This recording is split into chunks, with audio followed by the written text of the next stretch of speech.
আসসালামু আলাইকুম everyone, back to my channel Alipa. কেমন আছেন সবাই? আলহামদুলিল্লাহ, আপনাদের দোয়ায় আমিও ভালো আছি। তো হঠাৎ করেই চলে আসলাম বসুন্ধরায়, কারণ আমার একটু প্রয়োজন ছিল। তো বাসা থেকে বের হওয়ার সাথে সাথে দেখলাম যে পরিচিত একটা গাড়ি বের হইলো। পরে বললাম যে আমাকেও নিয়ে যান, নিয়ে গেল। তো বসুন্ধরা চলে আসলাম। আসার পথে এখানে না আসলে আমার ভালোই লাগে না। নিচে এসে আমি একটু ক্যামেরা করি বা ছবি তুলি। তো সাততলা উঠার পর দেখলাম কুঞ্জ জুয়েলার্স। এই জুয়েলার্সে এমন কিছু নাই যে এমন কোনো কথা নাই, দেখলে আসলে চোখ জুড়িয়ে যায়।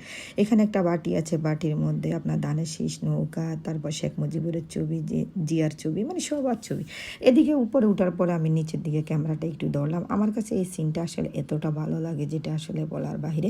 বসুন্ধরা আমার কাছে বেশি ভালো লাগে যমুনা ফিউচার পার্ক থেকে। তো এখানে দেখলাম একটা জিনিস, যে অনেক পদের খাবার। তো খাবারগুলো দেখার পর আমি বুঝতেছি না এখানে এত ভিড় কেন। পরে আমি একটা আপুকে জিজ্ঞাসা করলাম যে আপু, আসলে এখানে রহস্যটা কি? পরে জিজ্ঞাসা করলো যে আপনি দোকানদারকে জিজ্ঞাসা করেন। ওনারকে জিজ্ঞাসা করার পর উনি বললো যে এখানে যতগুলো আইটেম আছে আপনি খাবার নেবেন, খাবার নেওয়ার পর যখন 100 গ্রাম হবে, 100 গ্রামের দাম 100 টাকা। আপনি যত গ্রাম নেবেন তত গ্রামে টাকা। বিশ্বাস করেন, এটা দেখে আমার কাছে এতটা ভালো লাগছে যে আমি আর যতবারে আসছি এটা দেখি নাই। তো আজকে আমার এত ভালো লাগছে এটা দেখে। আর এত আইটেমের খাবার, মানে আমি দেখা গেছে এগুলোর নামও জানি না বাপু, মানে কত আইটেম বলবো যেটা বলার বাহিরে। আর সবগুলো আইটেমে অনেক সুন্দর ছিল। আমার তো ইচ্ছা করছে প্রতিটা আইটেমে নেই, প্রতিটা খাবারে নেই। তো আমি আসলে যে খাবারটা না খাই ওই খাবারটা খেতে আমার কাছে অনেক আনইজি লাগে। কিছু কিছু খাবার ছিল যেগুলো আসলে আমি কোনোদিনও খাই না।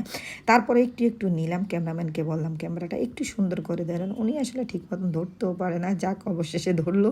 ধরার পরে যাক আমি ক্যামেরা করে নিলাম। আর এখানে মাপ দিতে হবে, তা আমি অবশেষে এখানে মাপ দিলাম। 580 গ্রাম হলো, আমার 580 টাকা বিল আসলো। তো এই ছিল খাবার। আমরা দুজনে খাবারটা সুন্দর করে খেয়ে নিলাম, জাস্ট অসাধারণ ছিল খাবার।